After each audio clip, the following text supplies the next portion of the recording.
Vamos a continuar leyendo el Anti-Turing de Friedrich Engels. Continuamos en el capítulo 7, Filosofía de la naturaleza, el mundo orgánico. De la mecánica de la presión y del choque, hasta la unión de sensaciones e ideas, existe una escala única y homogénea de grados intermedios. Con esa afirmación, el señor Turing se ahorra el trabajo de hablar del origen de la vida, aunque haya derecho a esperar de un pensador que se ha remontado en la evolución universal hasta el estado idéntico a sí mismo, y a quienes son tan familiares los demás astros, que esté exactamente informado acerca del asunto. Además, tal afirmación solo es exacta a medias, en tanto no se completa por la línea nodal de relaciones de medida de Hegel, de que ya hemos hablado. Sea cual fuere la continuidad progresiva, la transición de una forma de movimiento a otro es siempre un salto, un cambio decisivo. Así, el paso de la mecánica de los cuerpos celestes a la de las pequeñas masas materiales en un planeta determinado, lo mismo que el paso de la mecánica de las masas a la de las moléculas, incluyendo los movimientos estudiados en la física propiamente dicha, calor, luz, electricidad, magnetismo, que el paso de la física de las moléculas a la física de los átomos, a la química, se efectúa por un salto decisivo, y lo es más en el tránsito de la química ordinaria al quimismo de la albumina, que no es otra cosa que la vida. En el mundo de la vida, los saltos se hacen cada vez más raros e insensibles. Aquí también, Hegel tiene que corregir al señor Turing.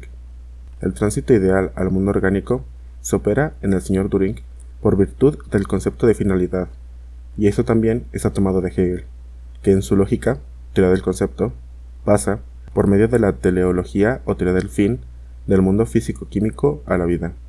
A cualquier punto que miremos tropezamos, en el señor Turing, con una grosería hegeliana, que nos sirve, sin mutarse, como su propia y profunda ciencia. Nos llevaría muy lejos investigar ahora en qué medida es legítimo y oportuno aplicar las ideas del medio y de fin al mundo orgánico. De todas maneras, la aplicación misma de la idea hegeliana de fin interno, es decir, de un fin que no se introduce en la naturaleza por un ser exterior, que obra con intención, por ejemplo, la sabiduría de la providencia, sino que es inmanente a la cosa misma y a su desenvolvimiento necesario. Conduce a las gentes que no tienen una cultura filosófica completa al supuesto irreflexivo de una acción consciente e intencional. El mismo señor Turing, a quien la menor veleidad espiritista en los demás pone en una indignación moral sin límites, nos asegura, sin vacilar, que las sensaciones del instinto han sido creadas, sobre todo, en vista de la satisfacción que va unida a su función, y nos cuenta que la pobre naturaleza debe sin cesar restablecer y mantener el orden en el mundo objetivo, y esto, en más de una circunstancia, exige de parte de la naturaleza más sutileza de cuanto se acostumbra concederle. Mas no solo la naturaleza sabe por qué crea esto o lo otro, no solo necesita prestar servicios de criada, no solo tiene sutileza, lo cual, sin embargo, es ya un lindísimo perfeccionamiento para un pensamiento consciente y subjetivo, sino que por encima de todo, tiene también una voluntad, porque si el instinto cumple, además de su propio fin, condiciones que ponen a la naturaleza, nutrición, reproducción, etc., estas funciones complementarias no deben considerarse como directa, sino indirectamente queridas. Y henos aquí habiendo llegado a una naturaleza cuyo pensamiento y acción son conscientes. No es ya sobre el puente que conduce, no ciertamente de lo estático a lo dinámico, sino del panteísmo al deísmo. ¿O se complacerá el señor Turing en la poesía bastarda de la filosofía de la naturaleza? No, no es posible, porque todo cuanto nos dice nuestro filósofo de la realidad de la naturaleza orgánica se reduce a luchar, precisamente, contra esta poesía bastarda de la filosofía de la naturaleza, contra el charlatanismo de sus frivolidades y mistificaciones científicas, contra las fantasías del darwinismo. Ante todo, el señor Turing reprocha a Darwin el haber transportado la teoría de la población de Malthus del terreno de la economía política al de las ciencias naturales, el haber sido juguete de los métodos de los creadores y el haber hecho una poesía bastarda y anticientífica con la lucha por la existencia. Todo el darwinismo, si se exceptúan los hechos que toma de Lamarck, no es más que una fantasía brutal dirigida contra el sentimiento de humanidad. Darwin había sacado de sus viajes científicos la idea de que las especies vegetales y animales, lejos de ser permanentes, se transforman. Para desarrollar esta idea, una vez de vuelta, el terreno más favorable que se les ofrecía era el de la cría de animales y plantas. Ahora bien, Inglaterra precisamente es la tierra clásica de la cría. Los resultados obtenidos en otros países, por ejemplo, Alemania, no permiten formarse una idea, ni aún lejana, de las maravillas realizadas en Inglaterra en este punto. Además, Los mayores éxitos datan de los 100 años últimos, de suerte que la comprobación de los hechos ofrece pocas dificultades. Darwin descubrió, pues, que la crianza había creado artificialmente, en animales y plantas de una misma especie, diferencias mayores que cuantas se encuentran entre especies que todo el mundo reconoce como distintas. De este modo, se probada de una parte la variabilidad de las especies, dentro de ciertos límites, y de otra, la posibilidad de la existencia de antepasados comunes para organismos que difieren por sus caracteres específicos. Darwin investigó entonces si no podían hallarse en la naturaleza causas que, sin la intención consciente del creador, condujeran, sin embargo, a la larga, en los organismos vivos, a cambios semejantes a cuantos produce la cría artificial, y descubrió dicha causa en la desproporción entre el formidable número de gérmenes que crea la naturaleza y el reducido número de organismos verdaderos que llegan a la madurez. Pero como cada germen tiende a desarrollarse, de aquí resulta necesariamente una lucha por la existencia que se manifiesta no solo como lucha directa, corporal, seguida de destrucción, sino también, aun en las plantas, como lucha por el espacio y por la luz. Y es evidente que en esta lucha, los individuos que cuenten con mayores probabilidades para llegar a la madurez y reproducirse, serán los que posean alguna particularidad individual, por insignificante que sea, ventajosa en la lucha por la existencia. De donde resulta que tales particularidades individuales tienden a transmitirse hereditariamente, y si se encuentran en muchos individuos de la misma especie, a acentuarse por herencia múltiple en su dirección primera, mientras que los individuos que no poseen tales particularidades sucumben más fácilmente en la lucha por la existencia, y poco a poco desaparecen. De esta manera, una especie se transforma por la selección natural, por la supervivencia del más apto. He aquí, ahora, lo que dice el señor Turing contra la teoría de Darwin. El origen de la idea de la lucha por la existencia, como Darwin mismo ha reconocido, es una generalización de las ideas del economista Malthus, en su conocida teoría de la población, y por consecuencia, está manchado por todos los vicios propios de las ideas clericales de Malthus acerca del crecimiento y la plétora de población. Pues bien, Darwin nunca tuvo idea de declarar que el origen de la idea de la lucha por la existencia debe buscarse en Malthus. Dice solamente que su teoría de la lucha por la vida es la teoría de Malthus aplicada al mundo animal y vegetal.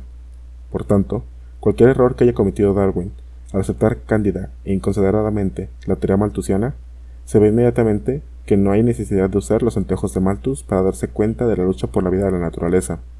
La contradicción entre la muchedumbre innumerable de gérmenes que ella engendra en su prodigalidad y el corto número de los que pueden llegar a la madurez, contradicción que, de hecho, se resuelve en su mayor parte en una lucha por la existencia, lucha no pocas veces sumamente cruel.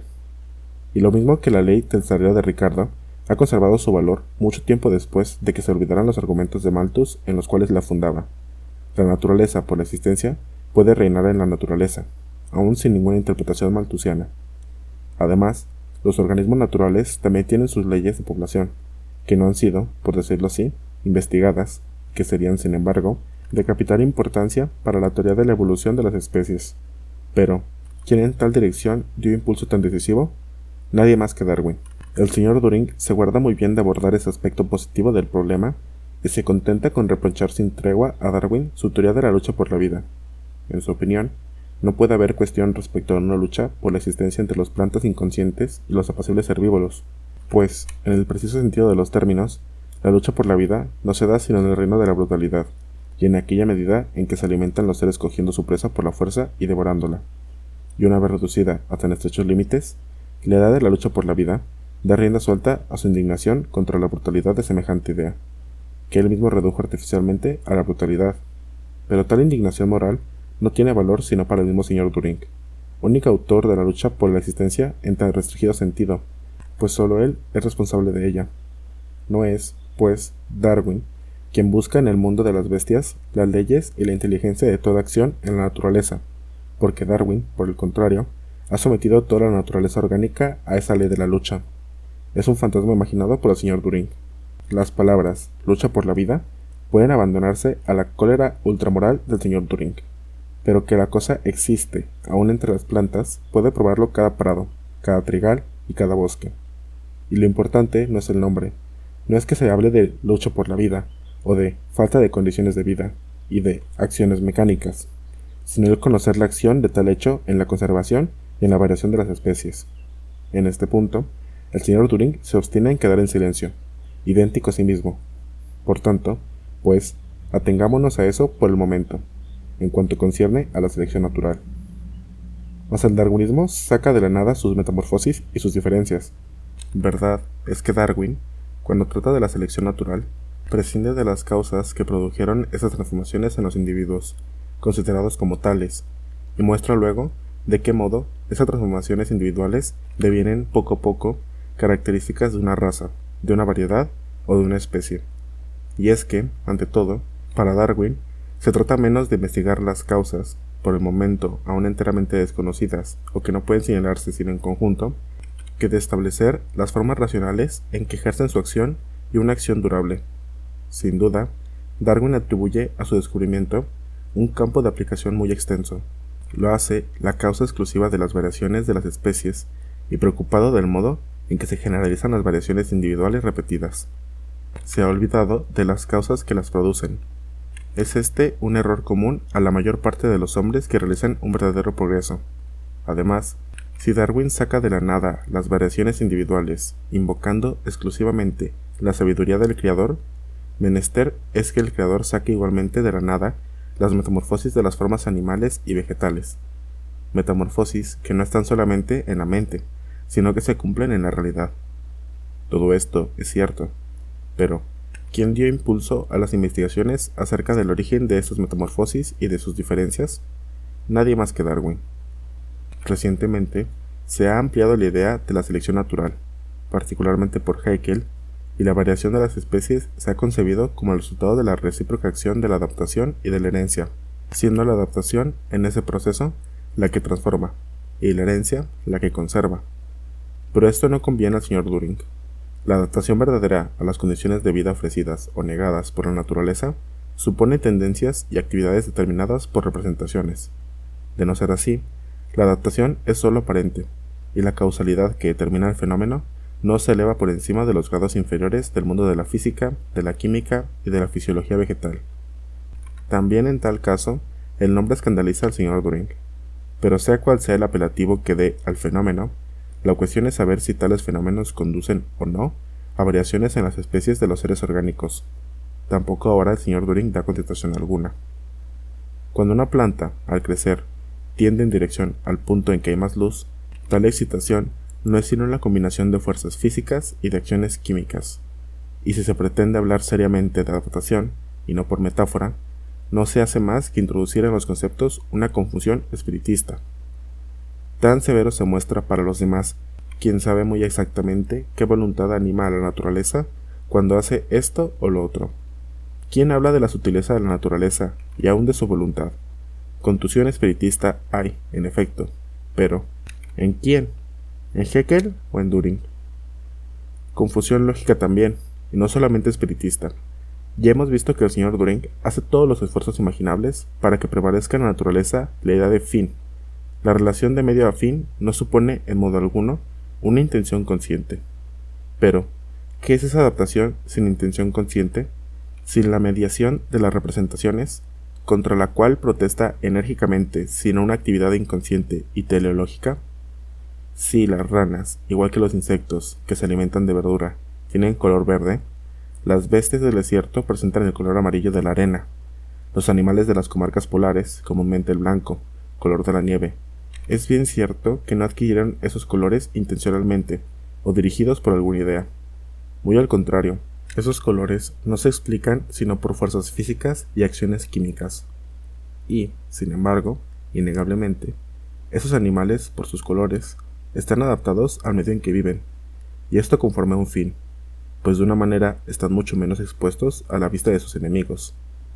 Asimismo, los órganos, con ayuda de los cuales ciertas plantas atrapan y devoran los insectos que se postan en ellas, están adaptados a esa función, y aún de un modo muy conveniente para su fin.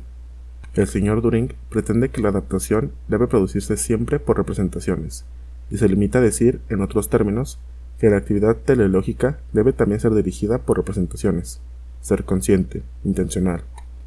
Pero entonces, henos conducidos, como es lo ordinario en la filosofía de la realidad, al Creador, a la actividad finalista, a Dios.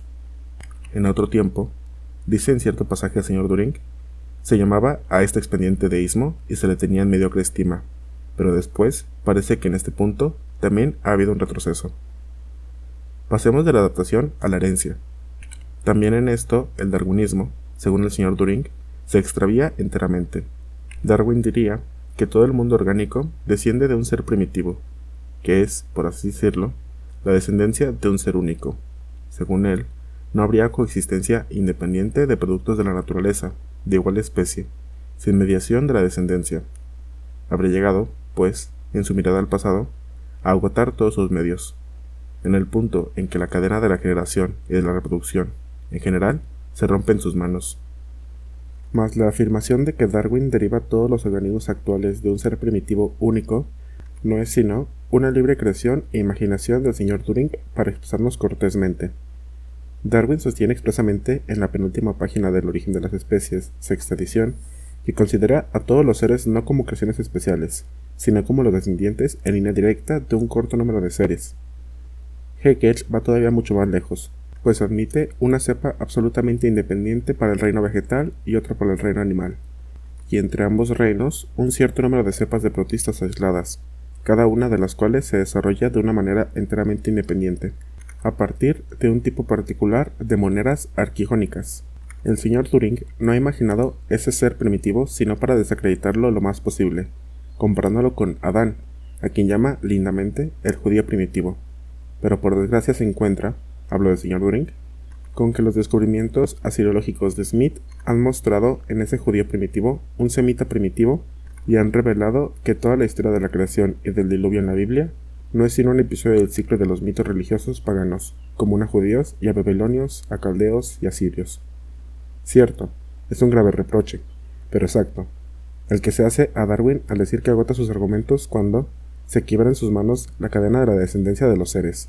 Mas, por desgracia, semejante reproche lo merece todo el sistema de nuestra ciencia de la naturaleza, pues no ha logrado hacer que nazcan seres orgánicos fuera de la descendencia, ni llegó todavía a componer siempre protoplasma u otros cuerpos albuminoideos con elementos químicos. No puede, pues, decir nada con certeza acerca del origen de la vida, sino que ese origen ha debido ser un proceso químico, pero quizás la filosofía de la realidad pueda venir a su auxilio, ya que dispone de productos de la naturaleza coexistentes de un modo independiente y que no descienden unos de otros. ¿Cuál ha podido ser, pues, su origen? ¿Será la generación espontánea? Mas hasta ahora, los más celosos partidarios de la generación espontánea no pretendieron crear por tal medio sino bacterias, gérmenes de hongos y otros organismos muy sencillos, mas no insectos, peces, aves y mamíferos. Sí, pues, estos productos de la naturaleza, orgánicos, bien entendido, no se trata sino de estos. No tiene por vínculo la descendencia, menester en que ellos, o algunos de sus antepasados, hayan sido generados por un acto de creación particular en que se rompe la cadena de la descendencia, y tenemos de nuevo el creador, lo que se llama deísmo. Más adelante, el señor Turing reprocha a Darwin el haberse mostrado superficial, haciendo del simple acto de combinación sexual de cualidades el principio fundamental del origen de esas cualidades. Pero esto es una nueva prueba de la libre imaginación de nuestro penetrante filósofo. Muy al contrario, Darwin declara expresamente que el concepto de la selección natural comprende la conservación de las variaciones, pero no su origen. Si Turing atribuye a Darwin cosas que éste nunca ha dicho, es para entregarse a reflexiones profundas de este gusto. Si se hubiese buscado en algún esquematismo inmanente a la generación algún principio de variación independiente, tal pensamiento sería muy racional, porque en una idea enteramente natural, referir a la unidad el principio general de la génesis y de la reproducción sexual y concebir, desde un punto de vista superior, lo que se denomina la generación espontánea, no como la absoluta antítesis de la reproducción, sino precisamente como una producción. Y el hombre que pudo escribir este galimatías no vacila en censurar a Hegel por su jerga. Pero basta ya de lamentaciones y protestas contradictorias con que el señor Turing da suelta a su cólera por el progreso inmenso que las ciencias naturales deben al impulso de la teoría darwiniana. Ni Darwin ni los naturalistas partidarios de él tratan de disminuir en ninguna manera los grandes méritos de Lamarck. No fueron ellos los primeros en llamar la atención sobre él, pero no podemos olvidar que en los tiempos de Lamarck la ciencia no disponía, estaba muy lejos de disponer, de materiales suficientes para responder a la cuestión del origen de las especies de otra manera que por anticipaciones y de un modo, por decirlo así, profético, sin contar la masa enorme de materiales relativos a la zoología y a la botánica anatómicas y descriptivas que se han reunido después, posteriormente a Lamarck, se han visto nacer dos ciencias enteramente nuevas, cuya importancia es decisiva en la materia. La embriología, ciencia de la evolución de los gérmenes vegetales y animales, y la paleontología, ciencia de los restos orgánicos conservados en las diversas capas de la costra terrestre. Notoriamente, existe un acuerdo singular entre la evolución gradual, según la cual devienen organismos adultos los gérmenes orgánicos y la serie de plantas y animales que se han sucedido en la historia de la Tierra. Y precisamente tal coincidencia ha dado a la teoría de la evolución su base más sólida. Pero la teoría de la evolución aún es muy nueva y no cabe duda, por consecuencia, que investigaciones ulteriores modifiquen de una manera muy notable las concepciones actuales, aún las estrictamente darwinistas, respecto a la forma de la evolución de las especies. ¿Qué nociones positivas nos da la filosofía de la realidad acerca de la evolución de la vida orgánica? La variabilidad de las especies es un supuesto admisible, pero paralelamente hay que admitir la yuxtaposición de producciones naturales de la misma especie, aunque independientes, sin la mediación de la descendencia. Según tales palabras, se puede creer que los seres de especies diferentes, es decir, pertenecientes a especies que varían, descienden unos de otros, mientras que los seres de la misma especie no podrían tener entre sí vinculaciones de descendencia. Pero no es enteramente esto, porque, aun en las especies que se modifican, la descendencia no debe ser, por el contrario, sino un acto completamente secundario de la naturaleza. Es como si dijéramos una descendencia de segunda clase. Regocijémonos de que la descendencia después de que el señor Turing le ha atribuido tantos desiertos y oscuridad, sea al fin admitida, sin embargo, a entrar por la puerta trasera. Lo mismo acontece con la selección natural.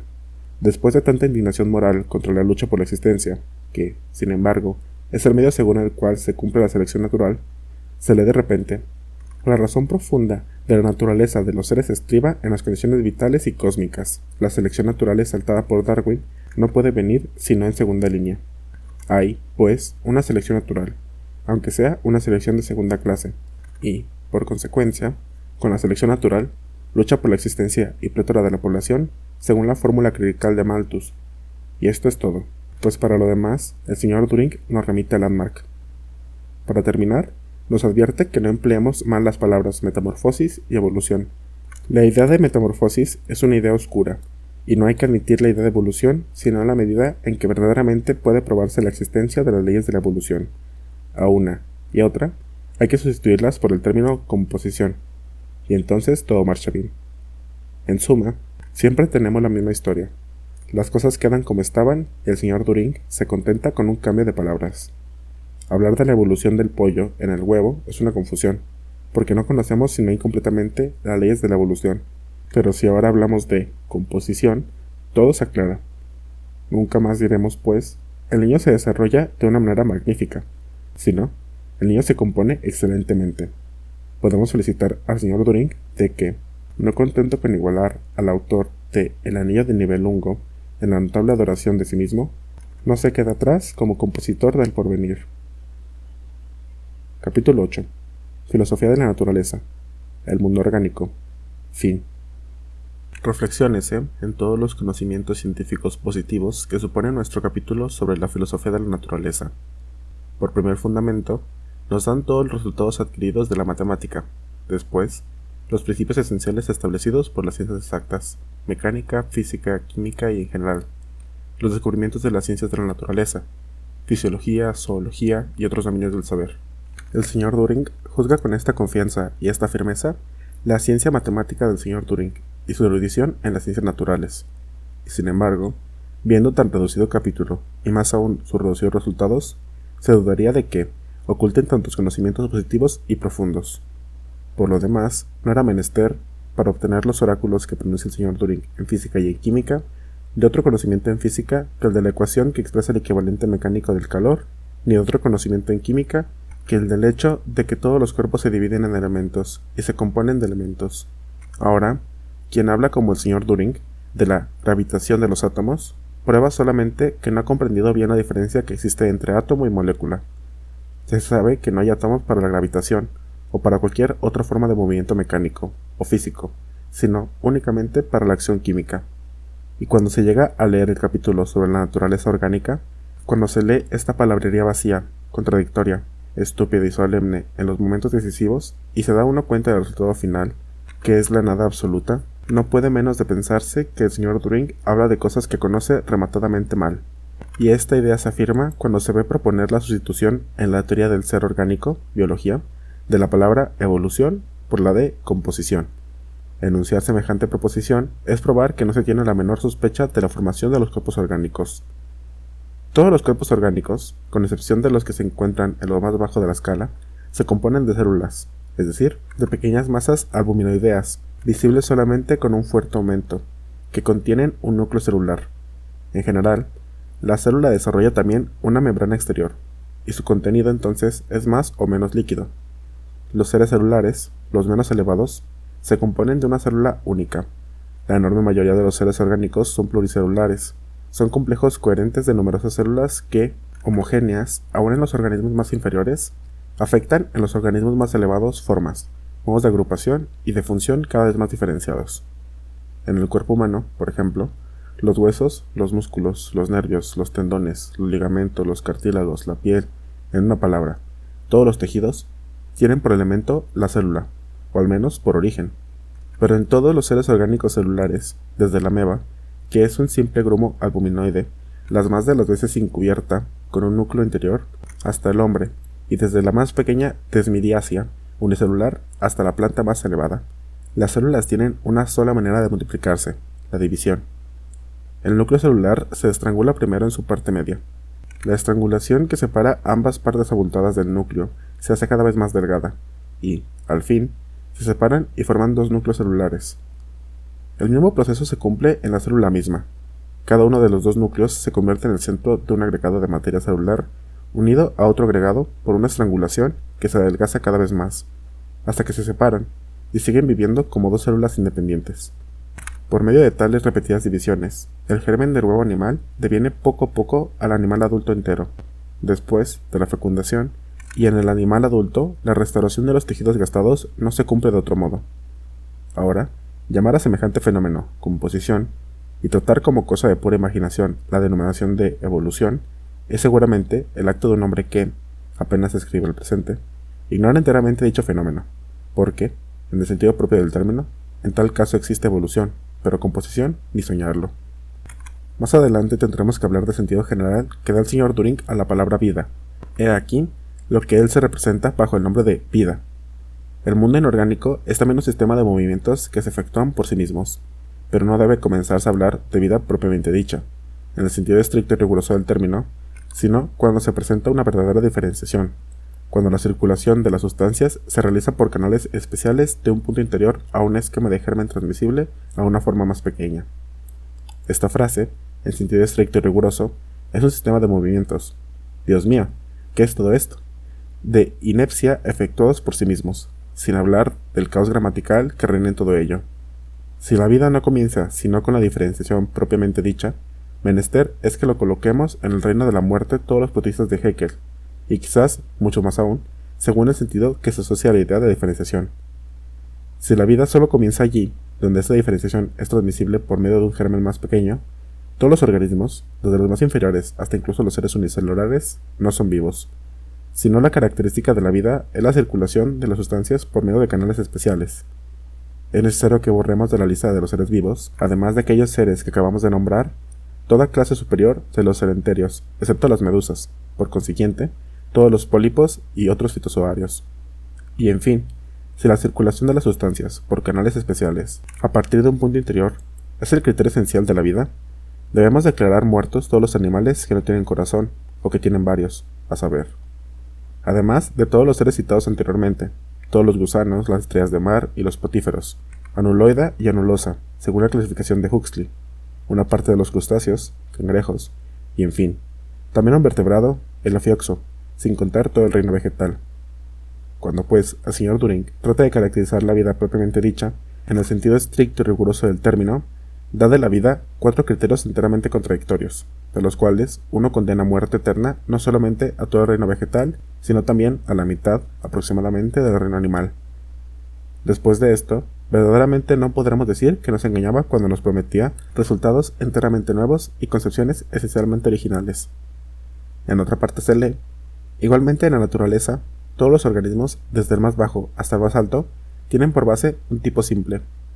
y ese tipo puede descubrirse por entero en sus rasgos fundamentales, en el movimiento más secundario de la planta menos perfecta. También esta afirmación es, por entero, una necesidad. El tipo más simple que puede descubrirse en toda la naturaleza orgánica es la célula, y ciertamente, la célula es la base de los organismos más elevados, y entre los organismos menos elevados se encuentra una porción de seres muy inferiores a la célula, la protoamiba, simple grumo albuminoide sin ninguna diferenciación, toda una serie de móneras y todos los sifonóforos. Todos esos seres nada tienen de común con los organismos superiores, sino que su elemento fundamental lo constituye la albumina, y en consecuencia, cumplen las funciones de albumina, es decir, viven y mueren. El señor Turing nos cuenta también, fisiológicamente, la sensación va ligada a la existencia de un aparato nervioso, por simple que sea. La característica de todos los seres animales es, pues, ser capaces de sensación, es decir, de una percepción subjetiva consciente de sus estados internos. El límite preciso entre la planta y el animal está donde se cumple el salto a la sensación, y lejos de borrarse, por las formaciones intermedias conocidas, dicho límite es necesario para esas formaciones indecisas e indistintas, y llega a ser para las mismas una exigencia lógica. Y más lejos dice, las plantas, por el contrario, están absolutamente y para siempre desprovistas de toda traza de sensación y en sí no contienen las condiciones para la misma. Desde luego, Hegel ha dicho en su filosofía de la naturaleza que la sensación es la diferencia específica, el signo absolutamente distintivo del animal. He aquí, pues, una grosería de Hegel, que por el hecho solo de adoptarla al señor Turing la eleva a la dignidad de verdad definitiva y sin apelación. En segundo lugar, oímos hablar por primera vez de formaciones intermedias, indecisas e indistintas, que el lenguaje, entre el animal y la planta. Dichas formas intermedias existen. Hay organismos que no podemos decir en absoluto si son plantas o animales. No podemos establecer rigurosamente el límite entre la planta y el animal. Todo esto crea en el señor Turing la necesidad lógica de fijar un criterio que al mismo tiempo reconoce que es inadmisible, mas no tenemos necesidad de remontarnos a ese reino oscuro, intermedio entre el reino vegetal y el reino animal. Puede decirse que las sensitivas, que al menor contacto extienden sus hojas o cierran sus corolas, puede decirse que las plantas insectívoras estén desprovistas de toda sensación y no tengan en sí mismas las condiciones requeridas para ello. El señor Turing mismo no pretendía tal cosa sin caer en la semipoesía acientífica. En tercer lugar, es por imaginación del señor Turing pretender que la sensación está ligada psicológicamente a la existencia de un aparato nervioso cualquiera. No solamente los seres primitivos, sino aún los fitozoarios, o al menos la gran mayoría de los mismos, no cuentan con el menor vestigio de aparato nervioso. Solo a partir de los gusanos se lo encuentra, y el señor Turing es el primero en pretender que esos animales no tienen sensaciones porque carecen de nervios. La sensación no está unida necesariamente a los nervios, sino a ciertos cuerpos albuminoides que no han sido aún determinados con precisión.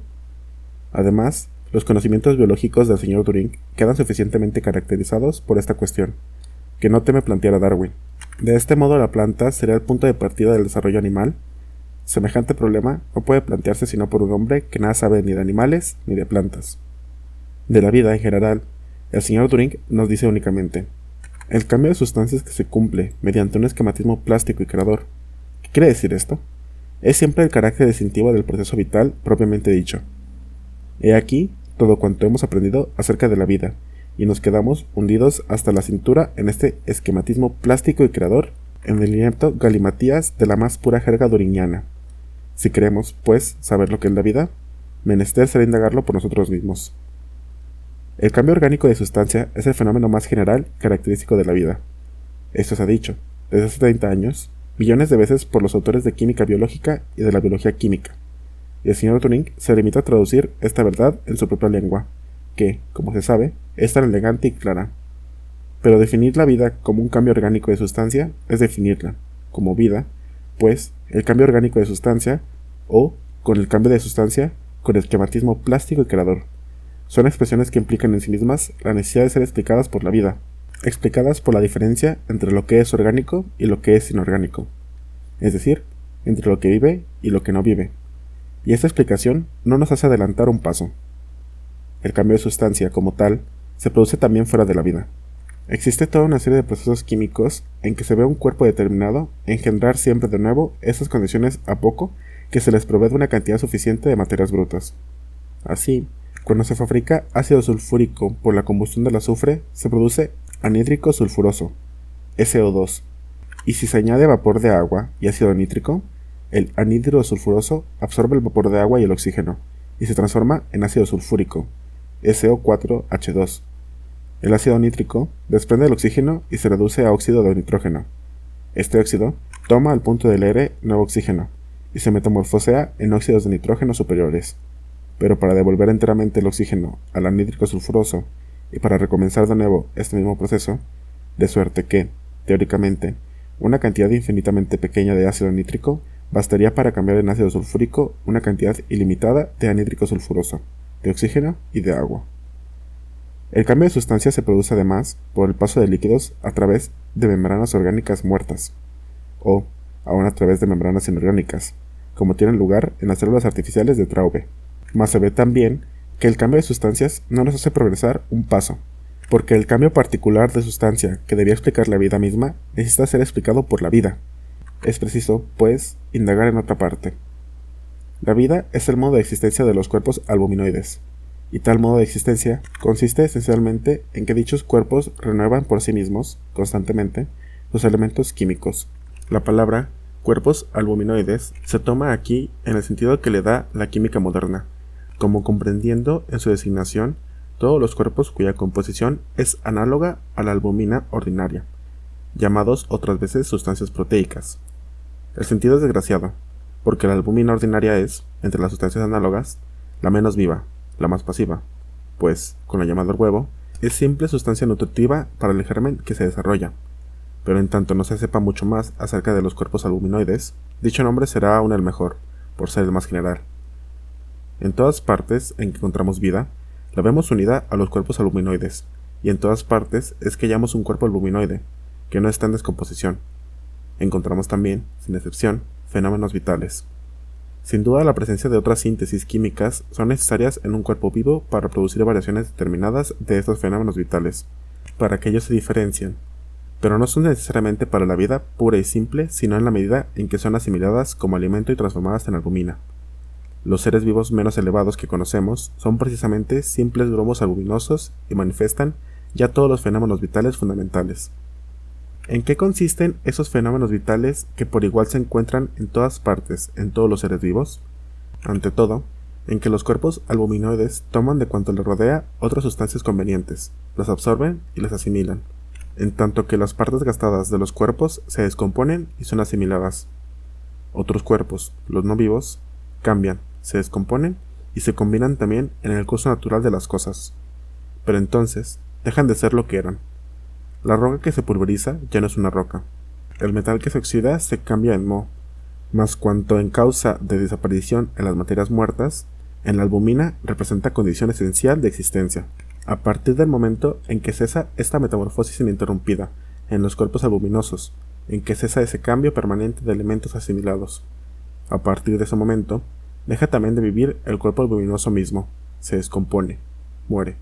La vida, el modo de existencia del cuerpo luminoso consiste, pues, ante todo, en que en el mismo momento es él y otro, y esto no a consecuencia de influencias que se ejerzan de fuera, como quiera sea el caso para las materias no vivas, sino, por el contrario, la vida.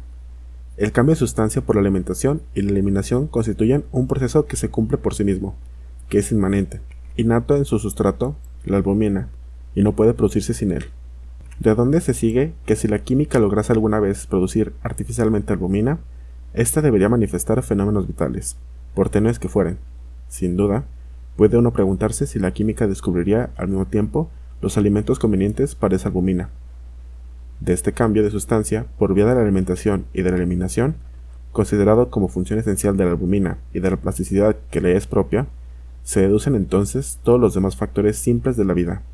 La irritabilidad implícita ya en la acción entre la albumina y su alimento, la contractibilidad que se manifiesta ya en un grado muy bajo de la escala en la absorción de los alimentos, la facultad de crecimiento, que, en los grados más inferiores, comprende la generación por segmentación, y por último, el movimiento interno, sin el cual ni la absorción ni la asimilación del alimento serían posibles.